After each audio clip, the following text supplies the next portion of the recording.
পাগো ও বাবা আপনার দুইটা নাতি গো পেটের কি ধার সহ্য করতে পারে না গো, তা খাইয়া দেখো ঘরের পিছনে বৈশা আছে।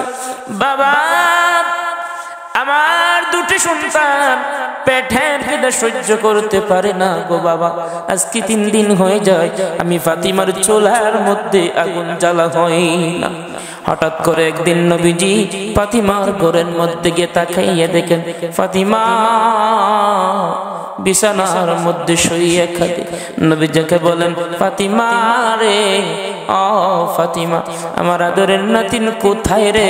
ফাতিমা আমার হাসাইন আমার হুসাইন কোথায় রে? আমি দেখতে পাই না। ফাতিমা চোখের পানি পালায়, বাবা গো ও বাবা আপনার দুইটা নাতি গো পেটের কি ধার সহ্য করতে পারে না গো, তা খাইয়া দেখো ঘরের পিছনে বৈশা আছে। বাবা আমার দুটি সন্তান পেটের খিদে সহ্য করতে পারে না গো বাবা, আজকে 3 দিন হয়ে যায় আমি ফাতিমার চুলার মধ্যে আগুন জ্বালা হয় না। বাবা গো আমার সন্তানেরা সহ্য করতে পারে না, পেটের খিদার যন্ত্রণার কারণে আমি মার কাছে বারে বারে বলে মা মা গো 3 দিন হয়ে গেল আমাদের চুলার মধ্যে কি আর আগুন জ্বালা হবে না? মা ডেকে ডেকে বলি আমার তো কিছু খাবার দেওয়ার মতন কিছু নাই। বাবা তোমার আদরের দুটি নাতি গড়ার পিছনের মধ্যে লাফাইয়া লাফাইয়া কাঁদতেছে গো, কোনো কিছুই খাবার দিতে পারি না। নবী ঘর থেকে বের হয়ে গেলেন, দেখি কোনো খাবারের ব্যবস্থা করা যায় কিনা। নবী সারা মদিনার মধ্যে খুঁজলেন, কোথায় যেন কোনো খাবারের ব্যবস্থা খুঁজে পাওয়া যায় না। নবী তাকাইয়া দেখে রে ইহুদির বাগানের মধ্যে পানি দেওয়ার জন্য খেজুরের বাগানের মধ্যে একটি লোক লাগবে। নবীজি ইহুদির কাছে গিয়া বলেন ইহুদি রে, ও ইহুদি তোমার বাগানের মধ্যে পানি দেওয়ার জন্য লোক লাগবে, তুমি আমাকে নিবানি, আমাকে যদি নিযুক্ত করো তাহলে আমার জন্য ভালো হবে। ইহুদি দেখে দেখে বলে তাহলে আপনি আসেন, আপনাকে নেওয়া হলো। নবীজি ইহুদির বাগানের মধ্যে চাকরি নেওয়ার জন্য কন্ট্রাক্ট করলেন। নবী ডেকে ডেকে বলেন ইহুদি রে, ও ইহুদি পানির বদৌলতে রে পানির বিনিময়ে তুমি কি দিবা? ইহুদি ডেকে ডেকে বলে আপনাকে একটা বালতি পানির বিনিময়ে 3টি পর্যন্ত খেজুর দেওয়া হবে গো, যদি আপনি রাজি থাকেন গো তাহলে আপনি আমার বাগানের মধ্যে পানি দিতে পারেন। নবীজি রাজি হয়ে গেলেন। 1 বালতি করে করে কুয়া থেকে পানি উঠাইয়া খেজুর গাছের গোড়ার মধ্যে পানি দেওয়া হয়। নবীজি গো 1 বালতি 2 বালতি 3 বালতি যখন 4 বালতি 5 বালতি 6 বালতি 7 বালতি যখন 8 বালতি হয়ে যায়, নবীজি খেজুর গাছের গোড়ার মধ্যে পানি দিতে গেলেন। 9 বালতি যখন নবীজি গো রহমতের নবী মায়ার নবী কুয়ার মধ্যে যখন বালতি পালানোর জন্য যান গো, শিরে রশি শিরে বালতিটা কুয়ার ভিতরের মধ্যে পড়ে যায়। নবীটাকে বলেন ইহুদি রে, ও ইহুদি তোমার বালতিটা চিরে রশি চিরে তোমার বালতিটা কুয়ার ভিতরের মধ্যে পড়ে যায়। নবীজিকে ধমক দে, রহমতের নবীকে নিষ্ঠুর ইহুদি এমন ভাবে ধমক দে। নবীজি ডেকে বলেন ইহুদি রে আমি তো ছেড়ে পালাই না রে, ধমক দিস না রে, আমার ধমক দিসি না। নবীজি কেমন ভাবে ইহুদি ধমক দে রে। পৃথিবীবাসীরা যেই মায়ার নবীকে যেই রহমতের নবীকে কেউ একদিকে চোখ রাঙ্গাইয়া তাকানোর পর্যন্ত সাহস পায় না, ওই নবীকে এমন ভাবে ইহুদি ধমক দি। নবীজি দেখে দেখে বলেন ইহুদি রে, ও ইহুদি আমি নিজে ইচ্ছা করে তোর বালতিটা কুয়ার ভিতরে পালাই নাই। ইহুদি রে তোর বালতিটা রশি চিরে কুয়ার ভিতরের মধ্যে পড়ে যায়। নবীজি খাবার ধমক দে, নবীজি কিছু বলতে চান নাই। নবীজি ইহুদির কাছে ডেকে ডেকে বলেন ইহুদি রে, ও ইহুদি আমার 8 বালতি পানি হয়েছে, আমার 8 বালতির পানির বদৌলতে দে রে তো তোমার কাছে 24টা খেজুর প্রাপ্য দাঁড়িয়ে রে ইহুদি, দেরি করিস না রে, দে রে তাড়াতাড়ি আমার 24টা খেজুর দে। আমার হুসাইন রে, আমার হুসাইন আজকে 3 দিন হয়ে যায় একটুকু পর্যন্ত খাবার খায় না। ইহুদি রে তাড়াতাড়ি দে রে আমার 3 বালতি, আমার 24টা খেজুর, 3টার বদৌলতে 8 বালতি, বালতির বিনিময় 24টা খেজুর হয়। ইহুদি রে দে রে আমার কাছে 24টা খেজুর দে। আমার হুসাইন কিছু খায় না, গলা কাটো মুরগির মতন চটফট করতেছে। ইহুদি রে দে রে 24টা খেজুর আমার হাতে তুলে দে। নবী মুহাম্মদুর রাসূলুল্লাহ সাল্লাল্লাহু আলাইহি ওয়াসাল্লাম 24টা খেজুর লইয়া যখন রওনা দেওয়ার জন্য প্রস্তুতি যখন নিতেছেন, আল্লাহ তাআলা জিবরাইলকে পাঠান, জিবরাইল রে, ও জিবরাইল যা রে আমার বন্ধুর কাছে যা। আমার বন্ধু কোথায় যায় রে জিবরাইল? আমার বন্ধুর কাছে যা, আমার বন্ধুর গিয়া বল এইভাবে যেন বালতিটা রেখে, কুয়ার মধ্যে বালতিটা রেখে যেন আমার বন্ধু যেন ফাতিমার ঘরে যেন না যায়। রে জিবরাইল যা রে আমার বন্ধুর কাছে যা, আমার বন্ধুর কাছে গিয়া বল রে আমার বন্ধু যেন কুয়ার থেকে বালতিটা যেন উঠাইয়া দে। জিবরাইল আইসা বলে, ইয়া রাসূলুল্লাহ, ইয়া হাবিবাল্লাহ, নবী গো আমার আল্লাহ বলেছেন আপনি এইভাবে জিবরাইল, আপনি এইভাবে ফাতিমার ঘরের মধ্যে যাবেন না। ইয়া রাসূলুল্লাহ, ইয়া হাবিবাল্লাহ, নবী গো আপনি বালতিটা, এই ইহুদির বালতি কুয়া থেকে উঠাইয়া যাবে। নবীজি জিবরাইলের কাছে ডেকে বলেন, জিবরাইল রে, ও জিবরাইল কেমনে আমি বালতি উঠাবো? এত দূরে, এত মোড়ের মধ্যে, এত নিচের মধ্যে বালতিটা পড়ে গিয়েছে, আমি কেমনে বালতিটা উঠাবো? জিবরাইল ডেকে বলেন, ইয়া রাসূলুল্লাহ, ইয়া হাবিবাল্লাহ, নবী গো যেই জায়গার মধ্যে রহমতের নবী আছে, যেই জায়গার মধ্যে মায়ার নবী আছে গো, সেই জায়গার মধ্যে রে বালতি উঠানোর কোনো চিন্তা করা লাগবে না। পৃথিবীবাসীরা বালতি হইয়া কথা বলতে পারে না, আমাদের নবীকে চিনল, উম্মত হইয়া নবীকে চিনলাম না, আফসোস হয় রে।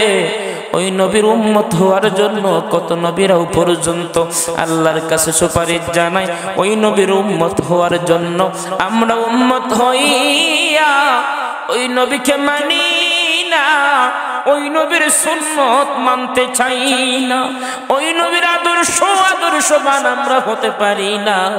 ও পৃথিবীবাসীরা তোমরা তাকাইয়া দেখো, নবী জিবরাইল ডেকে ডেকে বলেন, ইয়া রাসূলুল্লাহ, ইয়া হাবিবাল্লাহ, আপনি এই জায়গার মধ্যে কুয়ার কিনারার মধ্যে যান, আপনি রহমতের নবী, হাত মোবারক আপনি কুয়ার ভিতরে আঘান, আল্লাহর হুকুমে বালতি আপনার হাতে আইসা যাবে।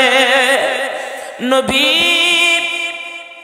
রহমতের হাত মোবারক যখন কুয়ার ভিতরের মধ্যে প্রবেশ করাইলেন গো, পৃথিবীবাসীরা রহমতের নবীর হাত মোবারক বালতির ভিতরে ঢুকাইতে দেরি রে, বালতি হাতের মধ্যে আসতে দেরি হয় না। পৃথিবীবাসীরা, পৃথিবীবাসীরা শুধু এটাই শেষ না, নবীজি ইহুদির হাতের তাপ্পড় খাইলেন। কেমনে তাপ্পড়টা মারলো পৃথিবীবাসীরা? নবী যখন বললেন, ইহুদি রে, ইহুদি আমি নিজে ইচ্ছা করে বালতিটা ভিতরের মধ্যে পালাই নাই, রশি পিছনে পেরে গিয়েছে, নবীজির কথা শুনল না, বিশ্বাস করল না, নিষ্ঠুর ইহুদি নবীজির গাল মোবারকের মধ্যে থাপ্পড় মাইরা নবী তা খাইয়া বলেন, ইহুদি রে আমার তুমি মারলা রে, ও ইহুদি তা খাইয়া দেখো তোমার হাতের মধ্যে কি ব্যথা পাইছো নি, আমারে মারছো। ইহুদি আর সহ্য হয়ে যায়, এত এত জোরে একটি তাপ্পড় মারলাম, তাপ্পড় খাওয়ার পর আমার উল্টা উনি বলেন আমি হাতের মধ্যে ব্যথা পাইছি, এটা আবার কেমন মানুষ? ইহুদি রে, চিন্তার মধ্যে ইহুদি পইরা যায়। নবী মুহাম্মদুর রাসূলুল্লাহ সাল্লাল্লাহু আলাইহি ওয়াসাল্লাম যখন হাত মোবারক কোয়ার ভিতরের মধ্যে ঢুকাইয়া যখন বালতিটা হাতের মধ্যে লইয়া ইহুদির কাছে দিয়ে ডেকে বলেন, ইহুদি রে, ও ইহুদি, এই নাও তোমার বালতি। ইহুদি আর সহ্য হয়ে যায়, কোনো রশি দেখা যায় না, কোনো লাঠি দেখা যায় না, কোনো কিছুই দেখা যায় না, বালতিটা স্বয়ং আমার হাতে দেখা যায়, রহমতের নবীর হাতে দেখা যায়। ইহুদি আর সহ্য হয়ে যায়, খেবা আপনাকে ছিলাম। রহমতের নবী দেখে দেখে বলেন, ইহুদি তোমার বাগানের মধ্যে আমি চাকরি করলাম বিদায় তুমি আমারে তাপ্পড় মারলা। ইহুদি রে, ও ইহুদি, যদি চাইতাম তুমি একটা তাপ্পড় মেরেছো, তোমার এই তাপ্পড়ের বিনিময় যদি আমি তোমার বালতি ফেরত দিছি, আবারও চাইলে তাপ্পড় মারতে পারি না রে ইহুদি, আমি মারবো না। ও ইহুদি, ইহুদি যখন এই কথা শুনল, নবীজির কাছে বলেন, রহমতের নবী আমি আর দেরি করতে চাই না, আমি চিনতে পেরেছি, আমি বুঝতে পেরেছি গো, আমি আর দেরি করতে চাই না, আমার কালমা পড়াইয়া দেন গো, আজ থেকে আমি কালমা পড়ে আমি ইহুদি মুসলমান হয়ে যাব। নবীজি কালমা পড়াই দিলেন, ইহুদি কালমা পড়ে মুসলমান হয়ে গেল। আরে পৃথিবীবাসীরা যেই নবীর ব্যবহার দেখে, যেই নবীর চরিত্র দেখে, যেই নবীর আচরণ দেখে, নিষ্ঠুর ইহুদি এত জোরে তাপ্পড় মারলো, তারপরেও কালমা পড়ে মুসলমান হলো। আমরা আজকে পৃথিবীর জমিন আইসা নবীর সুন্নত মানতে চাই না, নবীকে মানতে চাই না, নবীকে বুঝতে চাই না। আরে পৃথিবীবাসীরা নবী লইয়া শুধু টানাটানি করি গো। যারা আজকের ময়দানে বসে আছেন, কোনদিন সেই নবীকে লইয়া টানাটানি করবেন না, কারণ নবীর আত্মা কষ্ট পায়। বাবা গো, নবীর লইয়া যদি টানাটানি করো, নবীর লইয়া যদি কোনো সমালোচনা করো, কোনো কিছু যদি করতে চাও, বাবা গো কিন্তু কারো হবে না, নবীর আত্মা মুবারক কষ্ট পাবে। আল্লাহ তাআলা বলেন, পৃথিবীবাসীরা আমার বন্ধুর যে কষ্ট দিল, আমি আল্লাহকে সে কষ্ট দিল। আমাদের নবী যে কষ্ট দিল, সে কোনদিন জান্নাতের মেহমান হতে পারবে না। তাই যদি আপনারা নবীকে যদি কষ্ট যদি না দিতে চান বাবা গো, তাহলে আজ থেকে নবীর আদর্শ মানেন। আজকে দেখাইয়া দেখা যায়, তাকাইয়া দেখা যায় সমাজের মধ্যে মানুষ মসজিদের মধ্যে যায়, মানুষ নামাজের মধ্যে যায়, মুখের মধ্যে মুসরাকে দাড়িগুলা কাইটা মসজিদের মধ্যে নামাজের জন্য যায়। বাবা গো, দাড়ি রাখা সুন্নত আর মুসরাকা হলো হারাম, কিন্তু বাবা দেখা যায় মুসরাইকা মুখটা কত সুন্দর করে ক্লিন করে, আবার মসজিদের মধ্যে জুম্মার নামাজের জন্য রওনা দেয়। বাবা গো, শুনে রাখো, নবী মুহাম্মদুর রাসূলুল্লাহ সাল্লাল্লাহু আলাইহি ওয়াসাল্লাম বলেন যে আমার দাড়ির মধ্যে হাত দিল গো, আমি নবীর বুক মুবারকর, আমি নবীর সিনা মুবারকের মধ্যে আঘাত করল। আজকে দাড়ির মধ্যে কোর লাগাও, দাড়িটা কত সুন্দর করে কেটো। চিন্তা করো না, যেই নবী এত মেহনত করেছেন, যেই নবী এত কষ্ট করলেন, এত আদর্শবান নবী আমাদের জন্য কিছুই চাইলেন না। নবী আরশে আযমে গিয়ে আমাদের কথাও আল্লাহর কাছে উল্লেখ করেন।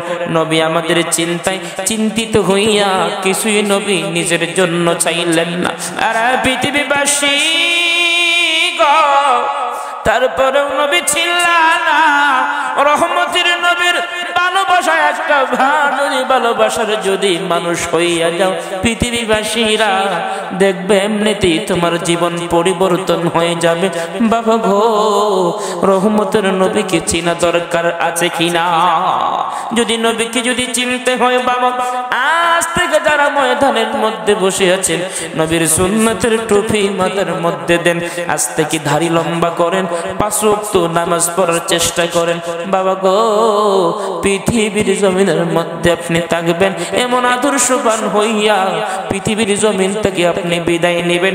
কিয়ামতের দিন নবী আপনাকে সুপারিশ না করা পর্যন্ত আমাদের নবী গো, মায়ের নবী, রহমতের নবী জান্নাতের মধ্যে সেই দিন প্রবেশ করবেন না।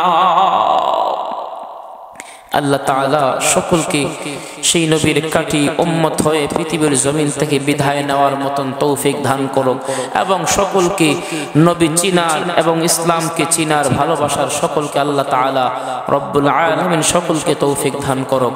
ওয়া আখিরু দাওয়ানা আলহামদুলিল্লাহ।